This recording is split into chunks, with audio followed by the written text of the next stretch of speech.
man. I'm not interested. What's good? You single? Come on, boo. Oh shit! How many months you pregnant? 7 months. What you doing after you get? What you doing after your pregnancy? Oh, nigga, so thirsty. What you doing after your pregnancy? I'm enjoying my child after I'm pregnant. Let me get your number, boo. Ready? Yeah. Okay. Hey, I'm the mama, and I think it's gonna be a boy. What's going on? Your boy Sosa. I'm the daddy. I'm 10 girl. You feel me? 10 girl. It's a girl. I already know it, man. We first begin tracking crime. A Greenville man has been charged for the murder of his pregnant girlfriend and unborn child. She was 38 weeks pregnant, just days away from meeting her daughter, Tiani. Her nursery was ready. The gender reveal party and baby shower was perfect as people tried to guess the gender of the baby. It's gonna be a girl. I think it's gonna be a boy. It's gonna be a girl. Her hospital bag was packed. Her future was planned. But Jasmine Cooper would never hold her baby girl in her arms. On July 9th, police responded to a distress call at an Arlington apartment 302 in Greenville, North Carolina. Inside, they found a 27-year-old woman unresponsive on the floor.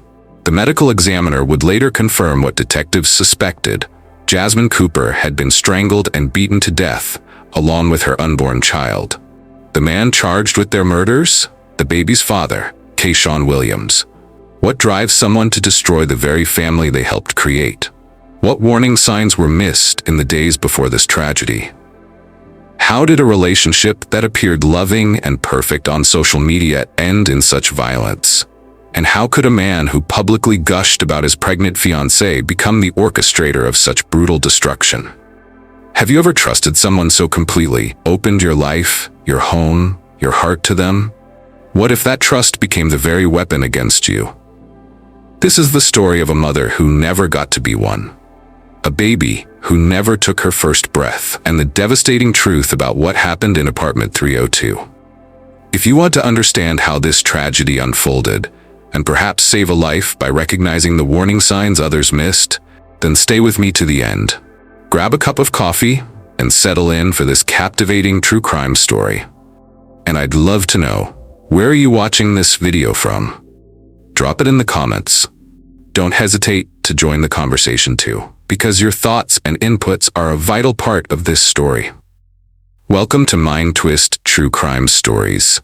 Kindly support us by subscribing to this channel and turn on the notification bell icon. This girl eat everything, bro. So y'all know, man, my fiance pregnant. Seems like she been pregnant for forever now, but bro, I get woke up 3 in the morning, 2 in the morning, 12 in the afternoon. This girl is just a munch, bro. Just eat everything, man. Like, look at it in the car.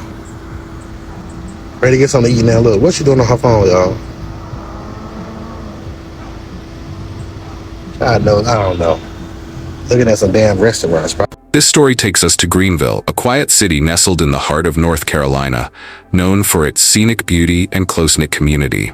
But on one fateful morning, that calm was shattered, as the town became the haunting backdrop of a brutal crime that caused an uproar through every corner of its peaceful streets. Jasmine Lynn Cooper wasn't just existing, she was building a life, brick by brick, with an unwavering vision. At 27, she carved her path at NC State University, pursuing industrial and systems engineering with a minor in social work. Her ambition shone through 3 internships with Toyota North America and a clear goal to become an intellectual property and patent attorney after graduation. Friends knew her as driven and caring. Beyond academics, Jasmine loved music, volunteered at her church, and cherished family gatherings. She worked part-time while studying, using her engineering skills, always with a warm smile and a strong work ethic. Her joy expanded with motherhood. She embraced her first daughter from a previous relationship wholeheartedly, dedicating herself to a world filled with precious moments. That chapter closed naturally, leaving her ready for a new beginning. Then came Kayshaun Williams. To the outside world, he was Love Sosa, the truck driver. Their online vlogs painted a picture of pure bliss, a love story straight out of a rom-com.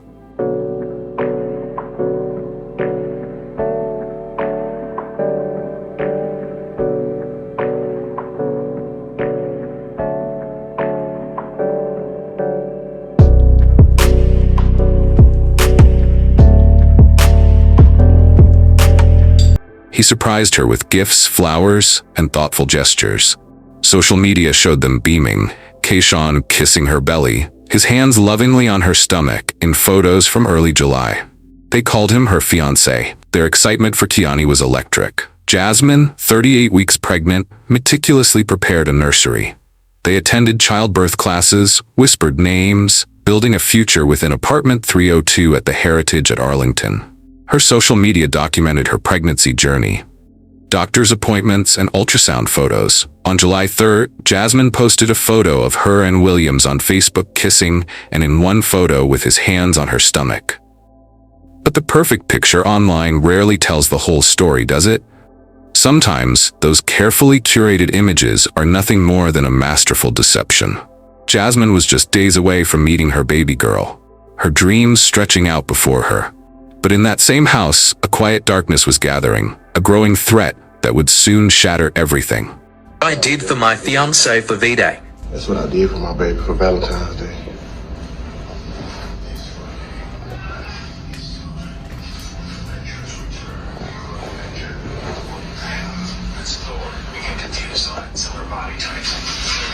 Let's go! That's more like it.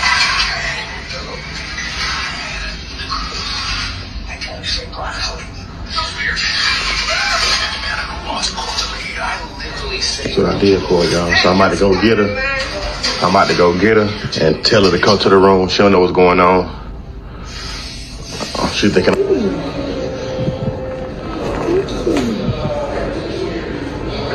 Baby. I know. I didn't like how the red ones look.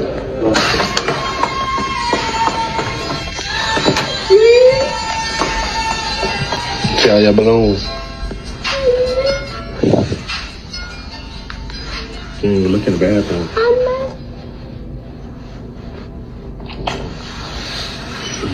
Tap water. How come? Oh, because. Oh, I didn't know that. Baby, how you know you got the orange flowers? I didn't know that. I didn't know they made them kind.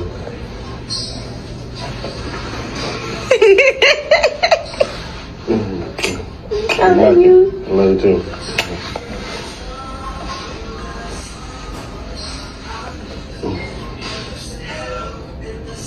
What are we looking for? What is this one for? You want to start first? Can the camera see you? Go ahead, you go up here and get it done. You go ahead and keep leading. Some of this cute swag from White Chickers.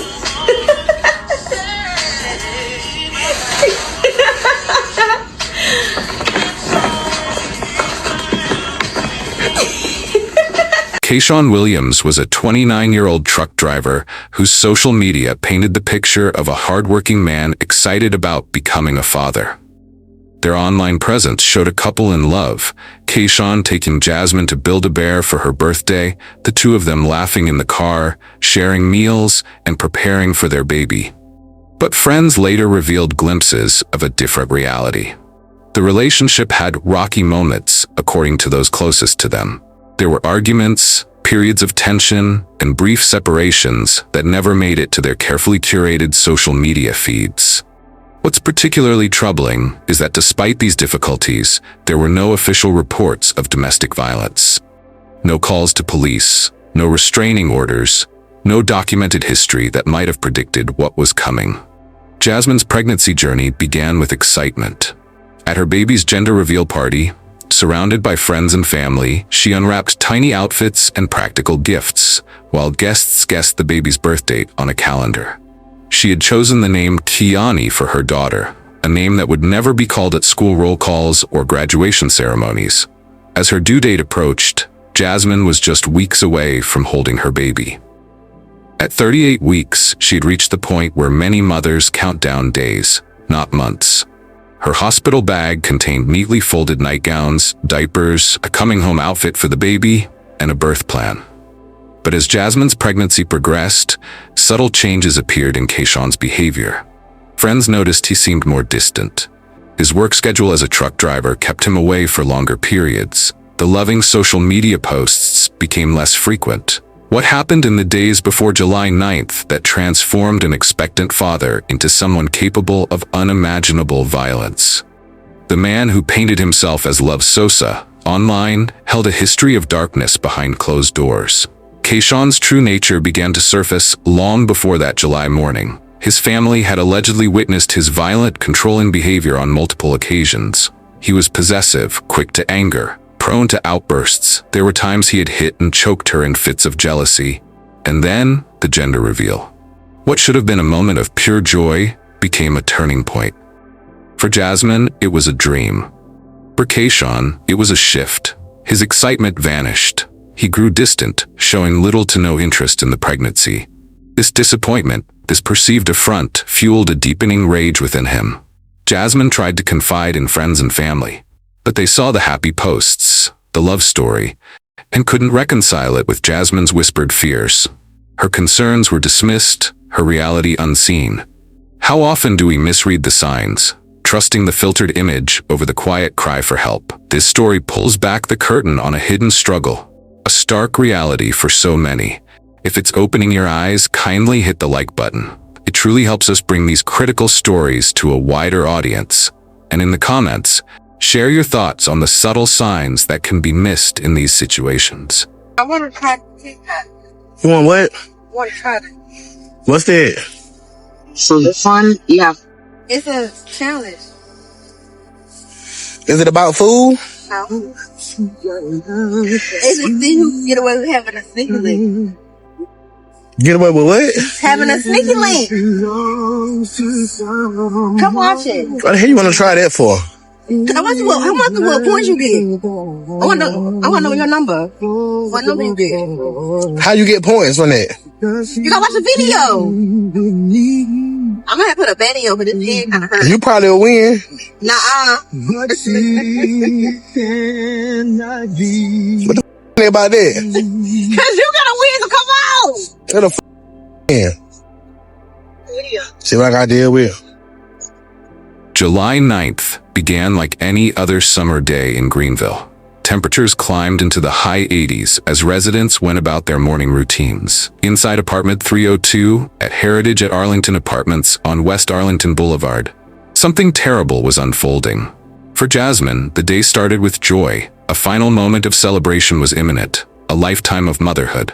For Kayshaun, it was the climax of his escalating rage.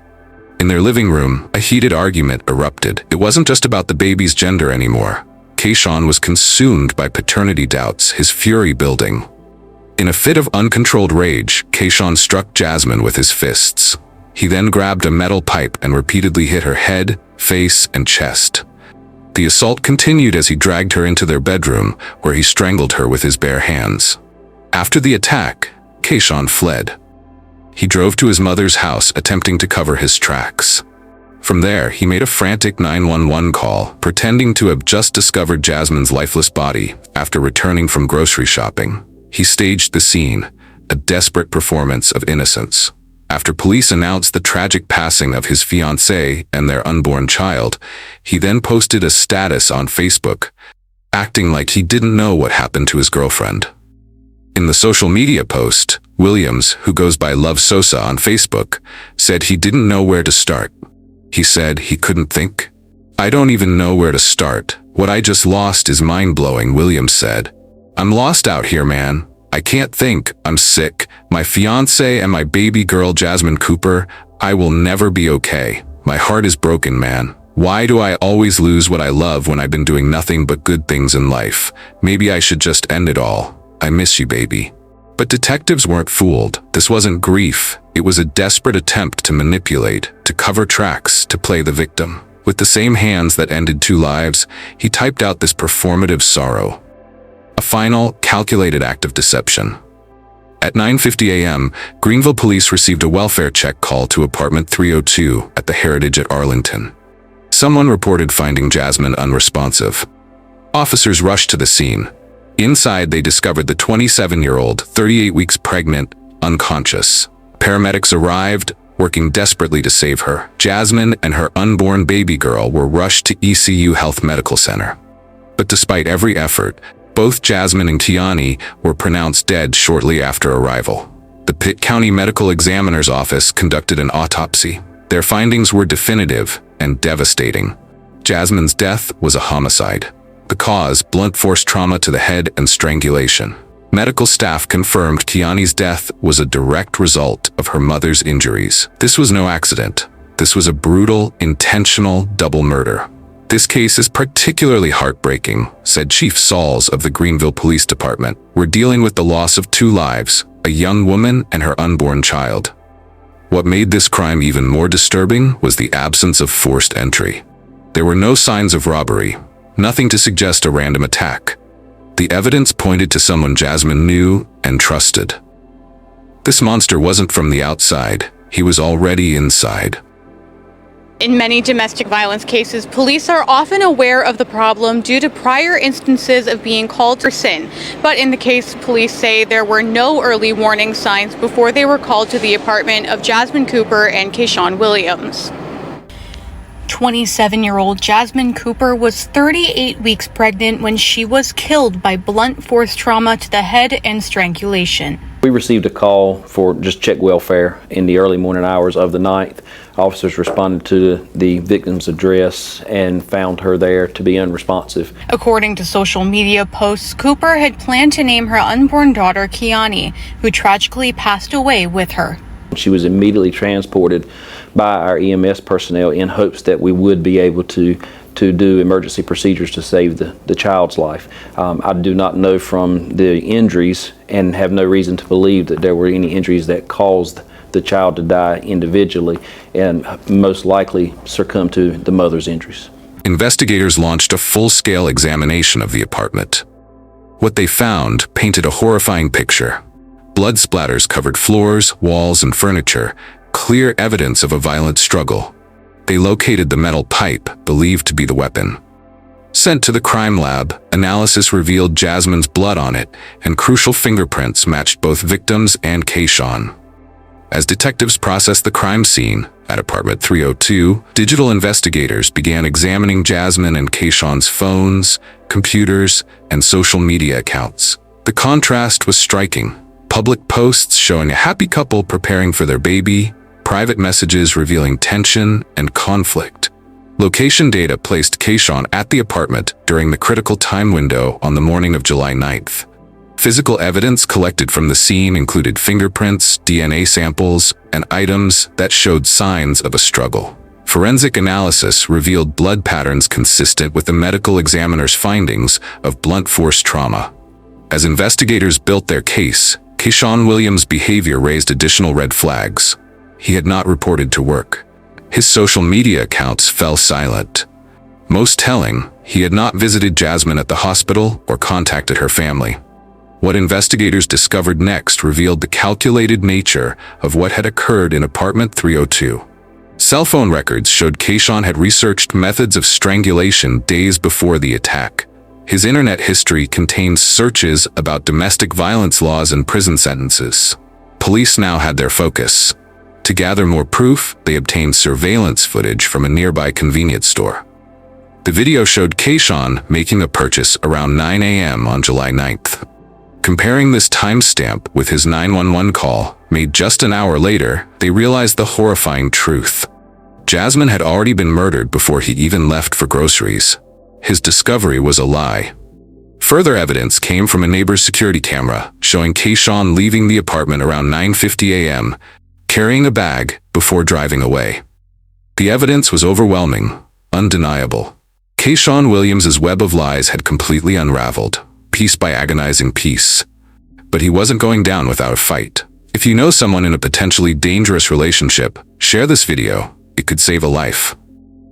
6 days after Jasmine and Kiani's tragic deaths, on July 15, 2023, authorities tracked Kayshaun Williams to his mother's home on Eagle Chase Lane in Pitt County. His car was parked outside, confirming his location. But his capture would not be easy. What unfolded next was a tense, 2-hour standoff.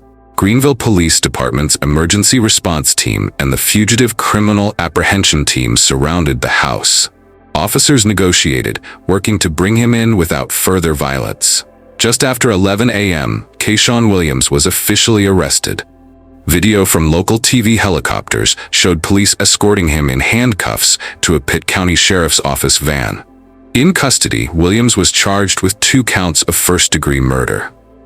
1 count for Jasmine Cooper's homicide, and a second for the death of her unborn child, Tiani Lynn Cooper. Williams remains in jail without bond. Prosecutors have signaled they will seek the death penalty or life imprisonment, as the slaying of a pregnant woman is a capital offense in North Carolina. Police arrested a man today following a standoff and charged him with killing his girlfriend and her unborn child. Greenville police, a 29-year-old Kayshaun Williams, was arrested just after 11 a.m. today at a home in the 1100 block of Eagle Chase Lane after a brief standoff with police. Williams is charged with the murder of his girlfriend, 27-year-old Jasmine Cooper, as well as her unborn child. Officers tell WI10 that it's believed that the child was Williams's. Officers went to an apartment on West Arlington Boulevard back on July 9th, just before 10 a.m. for a report of an unresponsive woman. Cooper, who police said was 38 weeks pregnant, was taken to ECU Health Medical Center, where she and her unborn baby girl died. Police said an autopsy revealed the woman died as a result of blunt force trauma to the head and strangulation. Williams is in the Pitt County Detention Center under no bond. As of mid-2025, his trial has not yet occurred, with preliminary hearings pending. He has pleaded not guilty. News of Jasmine and baby Tiani's murders spread rapidly through Greenville. Many who knew her expressed heartbreak and anger, while some other friends and family of Kayshaun spoke in his favor without condemning his heinous crime. A candlelight vigil was held near their apartments. Mourners left flowers and baby clothes. Local churches offered grief counseling. Services were held at Blake Phillips Funeral Home, a joint memorial for Jasmine and her unborn child. She was laid to rest beside the baby she never met. Greenville Police Chief Ted Sauls commented on the brutality of the crime. He noted, chillingly, "We had no prior calls to this residence and no warning signs of domestic violence here." This fact, that Jasmine's co-workers, friends, and family had never reported any disputes, left many shaken. Chief Sauls stated publicly, "It reminds us that violence in relationships can hide behind closed doors." This case serves as a profound reminder that even in seemingly perfect lives, hidden dangers can exist. Homicide is a leading cause of death for pregnant women in the U.S. This isn't just a story, it's a warning, a call to look deeper, listen closer, and intervene when you can. You might be the voice for someone who's afraid to speak up. This case also reminds us to look beyond the carefully curated images people share online, to check on friends whose partners seem controlling or whose behavior suddenly changes, to take seriously any concerns about a relationship, even without proof. Jasmine Cooper, a vibrant student, a hopeful mother, and her unborn daughter, Tiani. Their story is a stark, heart-wrenching account of the devastating impact of hidden domestic violence. Their names, Jasmine and Tiani, must echo as a warning. The hidden clues, the subtle shifts, did you catch them all? Rewatch this story, and you might see the deception unfold with new, chilling clarity. This isn't just a story, it's a mirror. Like this video to help us reach more people, share it to spread awareness, and tell us in the comments, what are thoughts about this heartbreaking story? Let's join the conversation. If you want to explore more true crime stories that expose the hidden truths of human nature, subscribe to this channel and ring that bell notification. You won't want to miss what we uncover next. Thank you for watching to the end, and see you in our next true crime story.